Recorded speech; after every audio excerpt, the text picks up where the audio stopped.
Selamat siang pemirsa, Sumatera Utara hari ini siang kembali hadir di layar kaca Anda untuk Minggu 10 Desember 2023. Kami telah memiliki sejumlah informasi aktual seputar Sumatera Utara untuk Anda. Berikut kita awali informasi selengkapnya.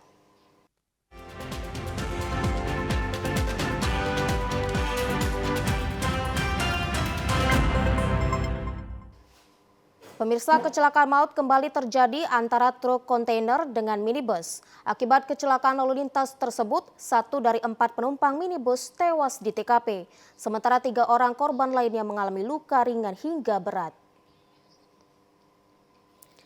Terlihat pada video amatir pasca terjadinya laka lantas antara truk kontainer bertabrakan dengan mobil minibus. Akibat kerasnya benturan pada kedua mobil tersebut mengakibatkan bagian depan mobil minibus rusak berat dan 1 orang penumpang terjepit dan tewas di tempat.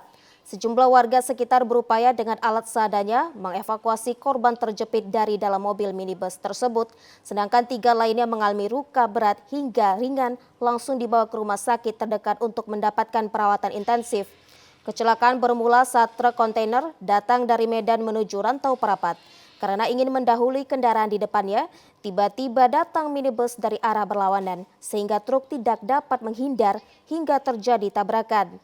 Kanit Laka Lantas Satlantas Polres Labuhan Batu, Ibtu Ropensus Manik membenarkan peristiwa tabrakan antara truk kontainer dengan minibus tersebut, sedangkan supir truk kontainer telah melarikan diri.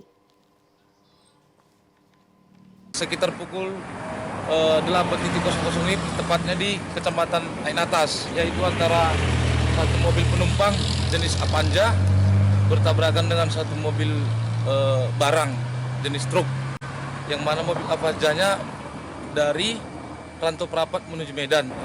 Kalau dilihat dari TKP dan keterangan saksi, bahwasanya mobil truk itu mengambil jalur terlalu ke kanan hingga mengakibatkan tabrakan dan mengakibatkan luka pada penumpang dari mobil Avanza, luka berat 1, meninggal dunia 1. Saat ini kasus pidana laka lantas tabrakan maut antara truk kontainer dengan minibus ini telah ditangani Satlantas Polres Labuhan Batu.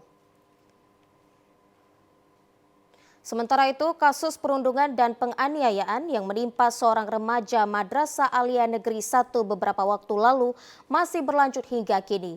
Meski telah menahan dan menetapkan 2 orang tersangka, polisi masih melakukan penyelidikan kemungkinan adanya pelaku lainnya.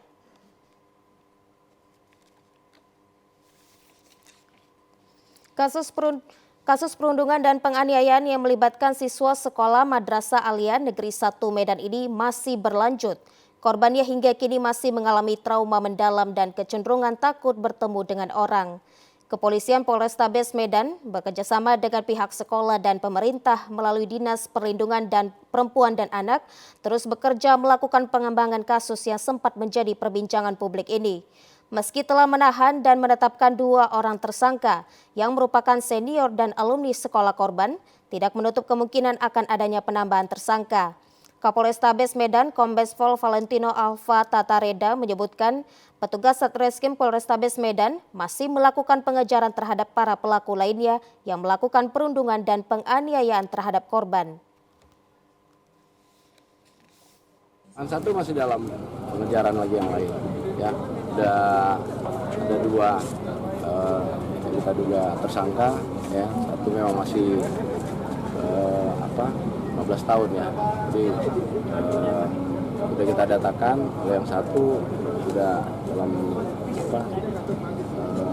penahanan kita. Ya. Salah satu pelaku kabarnya anak oknum dari hakim ya Pak? Nah, ini masih dalam pendalaman, ya. Ada beberapa lagi yang belum kita ambil.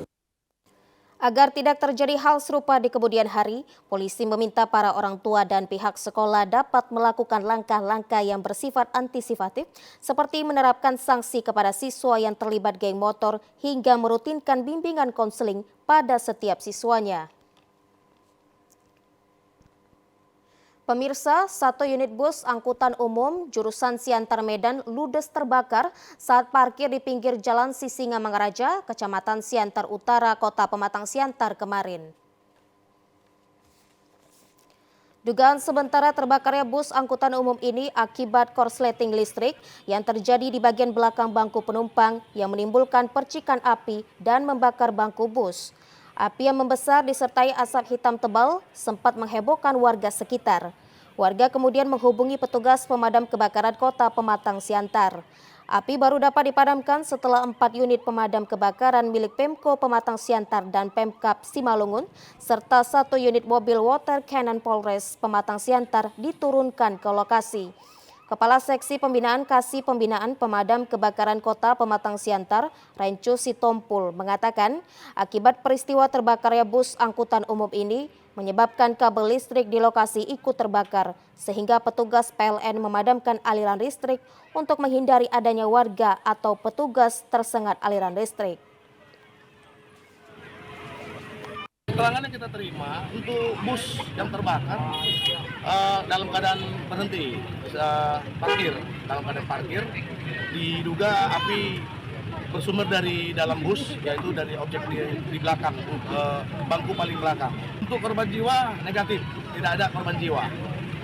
Untuk kerugian belum bisa kita taksasi, nanti akan kita koordinasi dengan pihak perusahaan ataupun pihak dari kepolisian. Terbakarnya 1 unit bus di Jalan Sisingamangaraja. Tidak ada korban jiwa pada peristiwa terbakarnya bus angkutan umum ini karena pada saat terbakar bus dalam kondisi kosong dan diparkir di pinggir jalan. Diperkirakan perusahaan angkutan tersebut mengalami kerugian mencapai 700 juta rupiah. Informasi lainnya, ribuan umat muslim di Kota Medan menggelar aksi kemanusiaan Sumut untuk Palestina. Kegiatan yang bertepatan dengan Hari Hak Asasi Manusia Sedunia ini juga melakukan penggalangan dana yang hasilnya akan disumbangkan ke Palestina. Bertempat di halaman Istana Maimun, Kota Medan, ribuan umat muslim menghadiri aksi kemanusiaan Sumut untuk Palestina pagi tadi. Acara dihadiri sejumlah tokoh ulama dan para pengurus Majelis Ulama Indonesia Sumatera Utara dan Medan, serta berbagai organisasi keagamaan lainnya. Panitia juga membuka donasi yang hasilnya akan dikirimkan langsung ke Palestina.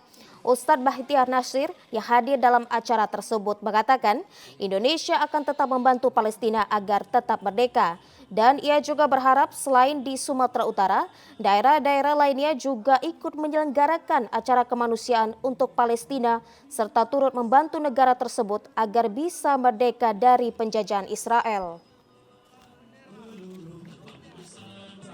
Agenda kami di Istana Maimun dalam rangka aksi bela Palestina se-Sumatera Utara yang diselenggarakan oleh Majelis Ulama Indonesia dan Forum Umat Beragama di sini FKUB. Forum Indonesia akan memperjuangkan bersama rakyatnya sampai Palestina merdeka. Masyarakat yang tergabung dalam kelompok Tani Bersatu di Kecamatan Lubuk Barumun memblokir jalan masuk di depan gerbang perusahaan PT Alam Agro Abadi menggunakan bibit kelapa sawit karena sengketa lahan yang sudah puluhan tahun tidak kunjung selesai. Kesal permasalahan sengketa lahan tidak kunjung selesai lebih dari 10 tahun. Puluhan masyarakat kelompok Tani Bersatu, Kecamatan Lubuk Barumun, Kabupaten Padang Lawas melakukan pemblokiran jalan masuk ke perusahaan PT Alam Agro Abadi dengan menggunakan bibit kelapa sawit. Pemblokiran dilakukan masyarakat karena merasa kesal tidak diizinkan masuk ke dalam perusahaan untuk menanam pohon kelapa sawit di tanah milik mereka sendiri. Dorlan Syah Hasibuan, pengurus kelompok tadi, mengatakan masyarakat tidak tahu PT Alam Agro Abadi. Yang mereka tahu dahulu, masyarakat menyerahkan lahan ke Haji Suyono dengan beberapa perjanjian yang telah disepakati. Tanah yang dikelola perusahaan seluas 1.248 hektar yang memiliki hak yang jelas berupa surat SHM sebanyak 624 surat. Surat tersebut sesuai dengan putusan Pengadilan Tinggi Medan dan diperkuat putusan Mahkamah Agung Republik Indonesia. Perusahaan itu juga telah memiliki izin lingkungan serta izin usaha perkebunan. Setelah bernegosiasi dengan pihak kepolisian, akhirnya masyarakat membuka pemblokiran, namun masyarakat tetap bertahan di sekitar perusahaan.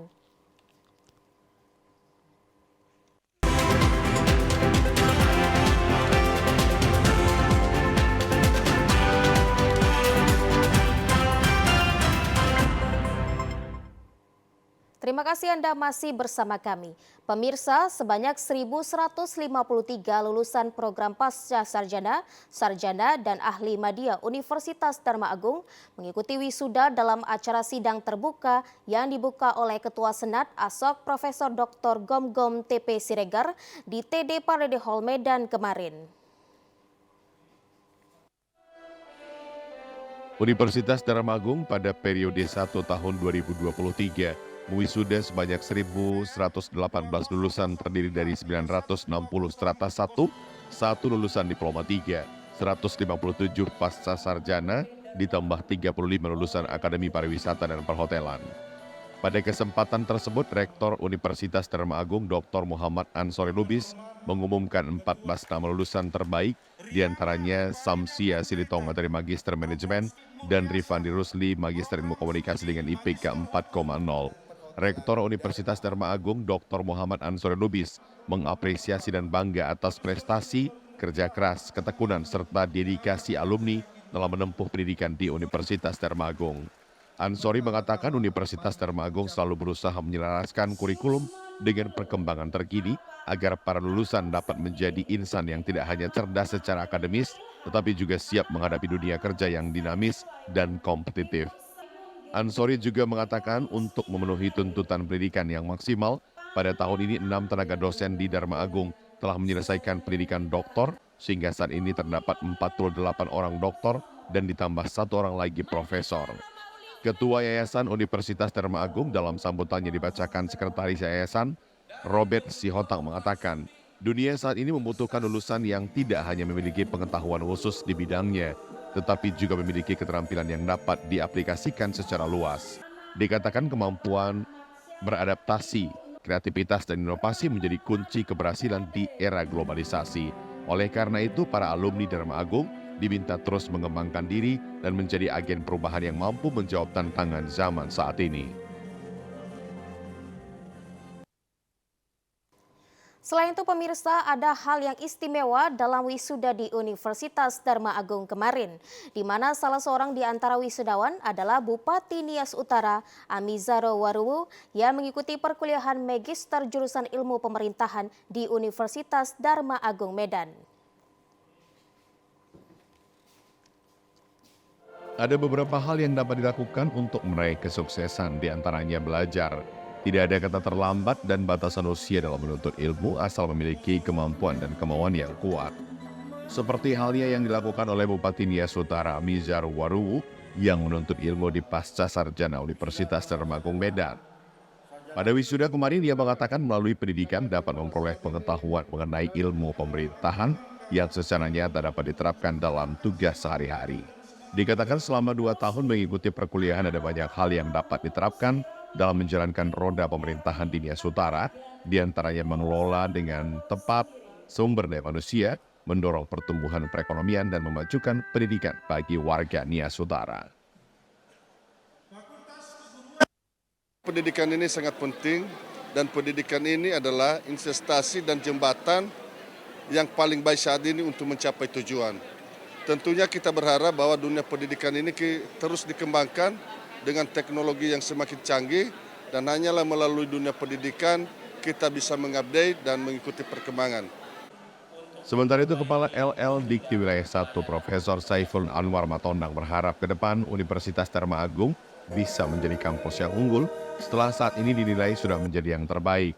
Terlebih, UDA baru melahirkan 1 lagi guru besar, yakni Profesor Elizabeth Sitepu, ditambah 6 lagi bergelar doktor dan lektor kepala, Dr. Ansori Lubis. Jamaah Safari Subuh Arafah Bukit Barisan meramaikan Masjid Ar-Ridho. Kegiatan Safari Subuh Arafah Bukit Barisan yang memasuki minggu ke-77 ini terus menyebarkan syiar Islam dari masjid ke masjid. Sholat subuh berjamaah mengawali kegiatan Safari Subuh Arafah Bukit Barisan di Masjid Ar-Ridho, Jalan Darussalam Medan pagi tadi. Safari subuh ini turut dihadiri Majelis Safari Subuh Arafah Bukit Barisan Sumatera Utara, Medan, Binjai, Deli Serdang, dan jamaah lingkungan Masjid Ar-Ridho.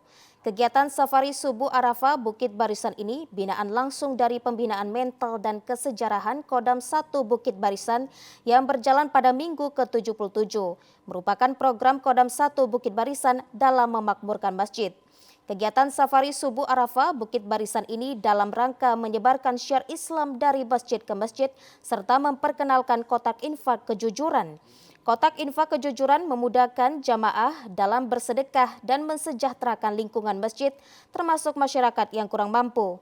Untuk menjalankan program ini, tim Safari Subuh Arafah Bukit Barisan menyerahkan kotak infak kejujuran, sandal masjid, dan Al-Quran. Kegiatan ini juga diisi dengan tausiah singkat oleh Ustadz Haji Sofyan Suri. Dalam tausiahnya, ia mengajak para jamaah untuk bersatu dan meramaikan masjid, serta terus bersyukur kepada Allah dengan mengucapkan Alhamdulillah.